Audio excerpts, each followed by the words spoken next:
골든부트를 누가 받아요? 아시아나 그러니까요. 질라탄처럼 41살까지 떠오르는 해가 있습니다. 이강인입니다. 강인이밖에 안 보인다. 근데 이강인이 하는 드리블은 조선 스타일이 아니야. 네. 서바나 스타일로. 브라파 스타일? 역시 맞아 못 알아들어. 브라파 몰라요? 불란서 이런 거? 지금은 뭐 이제 거의 세계 최고 센터백 단열에 오른 김민재 선수. 이거 그 애초에 안식년 가질 생각으로 뽕을 뽑은 게 아니지. 되게 뿌듯해 보이시네요. 항상 자기 몫을 현규만. EPL에서 벗어나서 한국 선수들의 활약에 대해서 좀 다뤄볼까 합니다. 가장 중요한 스탯이 이제 손흥민 선수의 스탯인데 다들 아시겠지만 이번 시즌에는 10골밖에 넣지 못했습니다.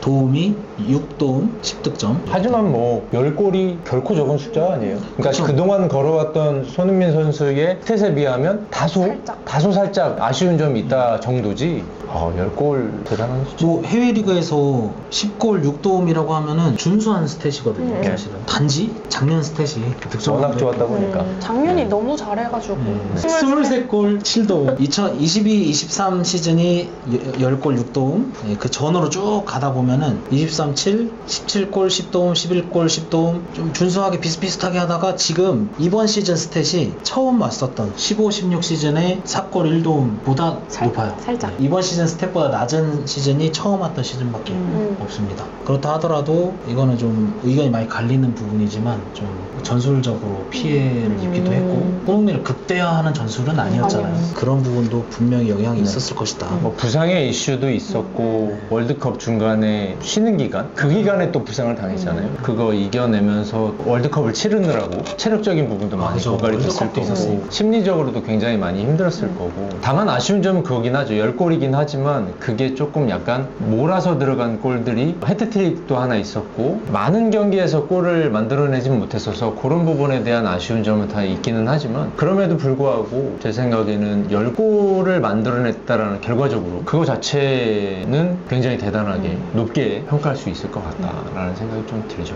왜 손흥민은 20골, 30골 이렇게 맨날 넣지 못할까라고 생각할 수 있지만 지금까지 토트넘에서의 통산 골수를 세어보면 372경기 146골입니다. 이거는 우리 손흥민에게 항상 던졌던 질문이 차붐 먼저 넘어야 되지 않아요? 이미 뭐 차붐의 기록을 넘은 거는 이미 한참 됐고 지금은 손흥민을 정말 좋아하시는 분들, 정말 팬들도 많이 있으시고 좀 다소 별로 안 좋아하시는 분들도 있지만 지금보다도 손흥민 선수가 나중에 은퇴했을 때 그때는 지금보다도 훨씬 높게 평가받는 선수가 맞아요. 되지 않을까 싶어요. 못했던 게 굳이 조명되진 않기 때문에 그 결과와 지금 팀의 클럽의 우승 트로피는 다소 아쉽지만 개인적인 수상 경력이라던가 스탯이라던가 이런 것들은 지금 그 누구도 비교할 수 없을 만한 업적을 지금 쌓고 있기 때문에 그렇죠. 뭐 푸스카스도 있고 올해 아시아 선수도 이런 것도 있고 네, 그럼요. 다 쓸고 있기 때문에 골든부트를 누가 받아요? 아시아 그러니까요.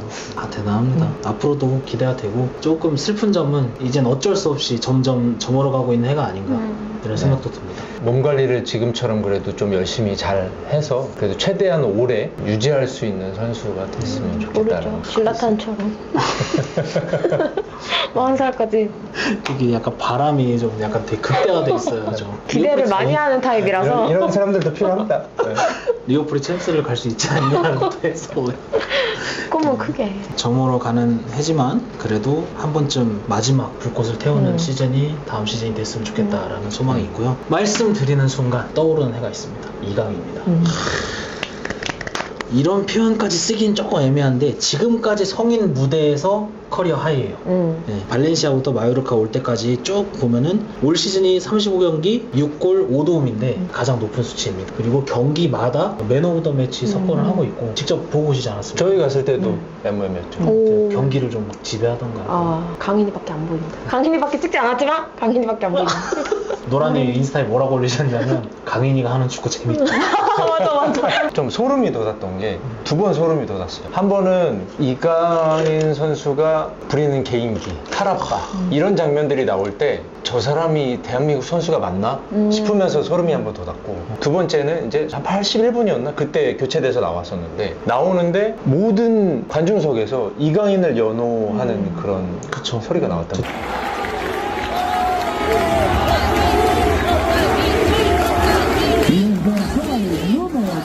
영상으로 봤는데 한국인이 아니라 현지 팬들.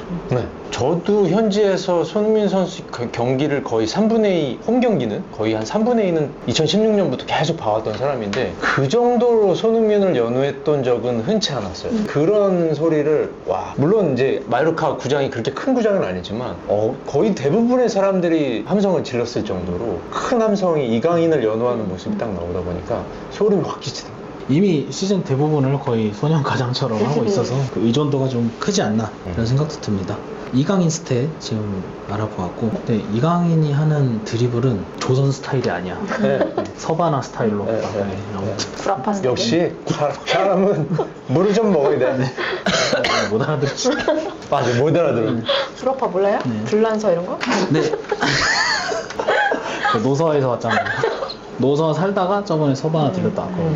진짜 못 알아들을 것 같은데? 떠오르는 해 이강인이 있는데, 예전에는 우리나라가 한 선수 의존이 좀 심했어요. 그게 박지성이었고, 그전에는 뭐 안정환 뭐 이런 식으로 한 선수 의존이 심했는데, 요즘에는 특히나 한국 선수들이 균등하게 올라가는 느낌이에요. 이강인과 더불어서 지금은 뭐 이제 거의 세계 최고 센터백 단열에 오른 김민재 선수. 김민재 선수 스탯도 한번 챙겨볼게요. 35경, 교체도 안 한 것 같아요. 35경기를 뛰었어요. 아니 진짜로 요즘에 김민재 선수 보면 이렇게 돼 있는 것 같아서 너무 좀 안쓰럽고. 축구의 깃발이었어요. 근데 대단한 거 부상을 한다. 맞아. 그니까 그렇게 혹살 당했는데 부상을 한다. 잠깐 월드컵 때 한번 살짝. 월드컵 와서 우리 경기 치르면서 살짝 그랬던 거지. 그것도 길지 않았어. 스팔레티가 안식년 가진다 했잖아요. 그 애초에 안식년 가질 생각으로 뽕을 뽑은 게 아니지. 김민재. 내가 이럴 때 성적 내보자, 언제 내보자 해서. 스팔레티가 그렇게 막 챔스 우승 이런 감독은 아니거든요. 그런 게 있지 않았나 생각이 듭니다. 그 풋몹 레이팅 이거를 얘기를 안 했는데 김민재가 지금 제일 높아요. 7.43 풋몹 점수. 수비수인데. 그러니까요. 2골 2번. 통계적이거나 수치적인 스탯하고는 별개로 김민재 선수가 경기를 뛰다가 잘 맞고 있다가 교체돼서 나가면 꼭 최근에 더 그런 경기 진짜 많아요. 골 먹히고 그런 경기가 네. 상당히 많아요. 김민재만큼 컨트롤하고 중심 잡아줄 선수가 그 백업이 없기 때문에 그런 게 아닌가. 지금 아마 적어도 메가이어는 넘었다 훨씬. 그렇기 때문에 메뉴 가도 걱정할 것이 없다라는 제 판단이고요. 실제로 메뉴 팬들은 김민재 SNS에 와가지고 막 어서 오라고 막 이렇게 자꾸 댓글 다니까 댓글 다 달아놨다고 그런 이야기 들었어요. 사실 요즘에 나오는 얘기들 보면은 여러 가지 뭐 전문 매체들도 그렇고 정말 객관적으로 비교를 했을 때 지금 프리미어리그에 있는 빅6에 있는 수비수들과도 웬만한 선수들 비교를 했을 때 뒤처지지 않는다가 거의 정설이에요. 또 양발 센터백에다가 속도 되고 키 되고 피지컬 되니까. 여기 김민재로 덕질을 민재남. 우리 민재가. 조규성이 있었지만 이전에 김민재가 있었다. 네. 그래서 그래서 김민재가 다음 시즌에 PL로 올 가능성이 아마도 클 것 같긴 한데 오게 되면 더 훨씬 활약하는 모습을 자주 또 네. 우리가 보기 편한 시간대도 네. 자주 볼 수 있지 않을까. 행복합니다. 메뉴 오면은 그냥 여러모로 좀 보기가 좋을 것 같아요. 박지성의 계보를 잇는 한국인의 PL 메뉴 선수 이렇게도 볼 수 있고 기대가 됩니다. 저희 투어에도 포함된 도시이고 네, 그게 가장 중요하죠. 제발 왔으면 좋겠어요. 저번에도 말했지만 뉴캐슬 가면 이거 판 다시 짜야 돼요. 진짜. 뉴캐슬 가면 싫어할 거야. 이번에 뉴캐슬을 다녀오신 게 아니기 때문에 뉴캐슬 가면 판 다시 짜야 돼요. 뉴캐슬 너무 옵니다. 저희뿐만 아니더라도 우리나라 팬분들 분명히 찾아갈 거란 말이에요. 뉴캐슬 굉장히 힘들어집니다. 찾아가기. 제가 쉽게 얘기하지만 않겠지만 뉴캐슬로 다른 데로 가셔야 훨씬 찾아가기 편해집니다. 부디 그냥 찔러봤던 것이길. 네, 제발. 뭐 뉴캐슬 팬분들이 계시다면 정말 죄송하지만 팬분들이 찾아가시기 힘들다. 뉴캐슬을 가면. 우리나라에도 이게 마이너한 팬 갤러리들이 많기 때문에 뉴캐슬 팬분들이 보실 수도 있어서. 자, 저희 김민재 알아봤고요. 그 다음에 사과요. 이재성 선수. 도르트문트가 정말 오랜만에 우승을 노려봤는데 마인츠가 그 발목을 잡았고 그 수훈 선수가 이재성 선수였습니다. 로이스랑 막 도르트문트 선수들 눈물 흘리더라고요. 우승할 수 있는 기회였는데 로이스도 이제 나이가 들었고 왜냐면 한 시즌 열심히 달려왔는데 맞아. 막판에 넘어지면은 다음 시즌 또 어떻게 하지 이런 생각이 분명히 들 거란 말이에요. 그 감정이 들게 만든 선수가 이재성. 올 시즌 스탯을 한번 보면요 7골 4도 공격형 미드필더가 이 정도면 아주 훌륭한. 그리고 이재성 선수가 되게 좀 빼빼하고 마른 스타일인데 하드워커예요. 엄청 뛰어다니고 전방 압박 잘하고 벤투가 가장 활용을 많이 했고 좋아했던 선수가 이재성 선수였잖아요. 또 자기 팀을 찾은 것 같아요. 제 생각에 올스타인킬 뭐 이런데 다 지나서 자기 진짜 맞는 팀을 찾았다는 생각이 들고 이 선수도 많이 뛰었어요. 34경기 거의 다 거의 뛰었죠. 쉬지 않고 뛴 기록을 볼 수가 수가 있는데 근데 저번 시즌이 4골 3도움이었으니까 조금 더 나아진 활약을 보여주고 있잖아요. 이게 굉장히 이런 부분들이 고무적인 게 사실 클럽 팀에서 이렇게 좋은 활약을 보이면은 국대 와서도 더 좋은 활약을 보통 분위기를 이어가서 더 좋은 활약을 이어가는 경우가 많기 때문에 이재성 선수가 물론 이전에도 뭐 당연히 잘하는 선수였지만 이렇게 잘하면 국대 와서도 활약이 더욱더 기대된다. 그리고 이재성만 잘하는 게 아니라 지금 전체적으로 맞아요. 한국 선수들이 분위기가 좋기 지금 때문에 우리가 좀 이따 또 언급을 드리겠지만 뭐 오현규 선수도 있고 굉장히 좀 많죠. 그렇죠. 오영규 선수는 먼저 좀 얘기해보자면 16경기 6골을 넣었고 이게 첫 그 시즌이고 첫 유럽 진출인데 이 정도면 전 아주 준수하다라고 진짜 생각을 잘했어. 하고 게다가 반 심지어 시즌. 선발이 대부분 아니잖아요. 네. 벤치 멤버로 나와가지고 교체로 나왔는데 근데 교체로 나올 때마다 넣었다는 거는 그러니까. 조커로서의 인식을 분명히 각인을 시켰다는 이야기고 되게 뿌듯해 보이시네요. 항상 자기 몫을 현규만 우리 현규. 분명히 언젠가 PL로 가지 않을까. 저도 PL 갔을 때 모습이 상당히 기대가 되고 이번에 오지 않습니까? 셀틱이? 그쵸. 네. 후원에서 한번 가야죠. 티켓팅만 성공한다면. 아, 이 여담으로 저희가 맨체스터를 갔을 때 그 클래식 유니폼 파는 가게를 갔어요. 네. 거기 이제 제가 막 찾다가 셀틱 유니폼이 딱 한 장 있더라고요. 그래갖고 셀틱 유니폼이 있다고 딱 보여줬더니 좋아가지고 막 마킹돼 있어요? 설마 현규일까?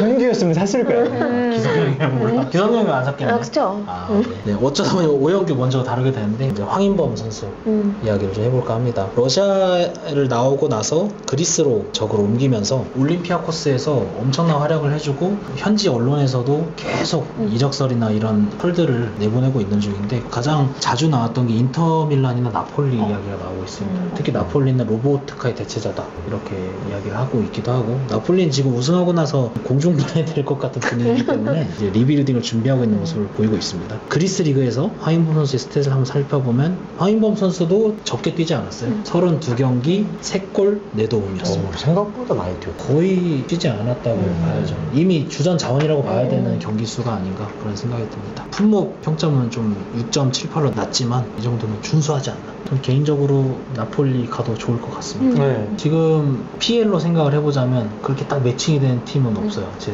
머릿속에. 혹시 상상해보신 팀이 있나요? 저는 라리가 쪽 가도 잘할 것 같아요. 아, 그렇죠. 라리가 쪽 가서 테크니션이었고 더 성장을 한 다음에 PL로 간다든지 그렇게 해도 충분히 괜찮지 않을까. 황인범 선수는 저는 개인적으로 국대에서도 정말 전술적으로 중요한 선수 중에 하나라고 생각하고 있기 때문에 황인범 선수가 더 올라오면 이제 나이대로 뒤를 잇고 있는 뭐 이강인 선수라던가 그 미드필더 존에서 훨씬 더 큰 시너지가 나지 않을까. 황희찬 선수 한번 언급을 해주면 좋지 않을까요? 황희찬은 제가 직관도 했고 사인 여기도 있고, 저쪽에 여기도 있고. 저희 레어 사실 황희찬 선수는 살짝 좀 걱정이 되는 게 풀 선발로 항상 풀 활약을 하고 있는 그런 경기는 많진 않았어요. 한간에서는 이제 2시즌째인데 이제 진짜 보여줘야 된다. 근데 계속 부상이 좀 발목을 잡은 것도 맞아요, 있고 맞아요. 중간중간 이제 국가대표 차출이나 이런 것 때문에 타이밍이 안 맞았던 것도 있는데 분명히 능력은 있다고 생각을 합니다. 그리고 본인도 일단 거기서 살아남았다라는 것 자체가 멘탈은 준비됐다라는. 울버햄튼이 좀 안 맞나? 스맥이 흐르나? 런던으로 와야 되나? 계속 부상이라서 내가 알기로 황희찬 선수도 굉장히 성실하고 몸 관리 잘하는 걸로 알고 있는데 부상이 좀 잦은 것들이 걱정이 돼요. 그래서 저는 황희찬 선수도 제 머릿속에 국대 경기나 이런 데서 임팩트가 강하게 박혀있는 선수이기 때문에 로페테기가 그래도 잘 활용을 한다고는 하지만 득점을 하는 황희찬을 보고 싶습니다. 전방압박 이런 데서 그치는 게 아니라 득점을 하는 황희찬을 보고 싶고. 그래도 부상 없이 꾸준히 경기 출전을 하면은 한 번씩 계속 골은 그래도 나와요. 그러면서 한 골 또 한 골 이렇게 나올 때 쭉 이렇게 분위기 타서 올라갈 만하면 또 부상, 또 올라갈 만하면 또 부상 이런 맞아요. 게 좀 반복이 돼서 어떤 심리적인 부분도 그렇고 폼 끌어올리는데도 굉장히 지금 어려움을 겪고 있지 않나. 저는 개인적으로 그때 부상당했을 때 제가 직관을 갔는데 이건 제 생각일 수도 있어요. 부상당했는데 한국인들 막 이렇게 온 거예요. 좀 그거에 대한 미안함? 이런 게 느껴졌어요. 저는 자기는 이제 못 뛰어서 따로 다른 자리로 가고 있는데 사람들 막 좋아하면서 하니까 빨리 회복해야겠다는 생각도 하지 않았을까. 좀 미안해하는 표정이었어요. 처음에. 그래서 그럼에도 불구하고 끝까지 남아 사인해주시고 사진 찍어주시고 하는 게 너무 감사했는데 얼른 좀 회복해서 울버햄튼 마지막 홈 경기도 득점을 하지 않았나요? 맞아요. 그 분위기를 그대로 이어갔으면. 아, 마지막 경기가 아니라 마지막 그 경기 전 경기 마지막은 아스날. 4대0인가 5대0으로 졌으니까 아스날한테. 황희찬 선수도 얼른 회복을 했으면 좋겠고 국대 선수는 이렇게 쭉 다뤄봤는데 이제 곧 있으면 6월에 이번 달이네요. 평가전이 잡혀 있습니다. 다음 주에 명단 발표.